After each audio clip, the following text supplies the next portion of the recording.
இயேசு கிறிஸ்து எருசலேமுக்குள் பவனி வந்தபோது ஏறிச் சென்ற கழுதை குட்டியை குறித்து 4 சுவிசேஷங்களிலும் பதிவு செய்யப்பட்டுள்ளது. இது சகரியாவின் தீர்க்க தரிசனம் நிறைவேறுதல்.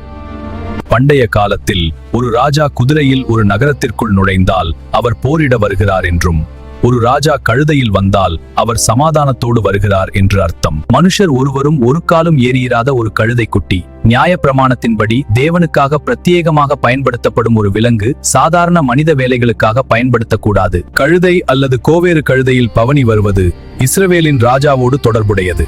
தாவீது ராஜா சாலமோனை ராஜாவாக அறிவித்த போது கோவேறு கழுதையில் ஏற்றினார். பழக்கப்படுத்தப்படாத ஒரு கழுதை குட்டி மக்கள் கூட்டம் பெரிய சத்தத்தை கேட்டால் மிரண்டு பயந்து ஓடும். ஆனால் எந்த மிரட்சியும் இல்லாமல் அது இயேசுவை சுமந்து கொண்டு அமைதியாக சென்றது.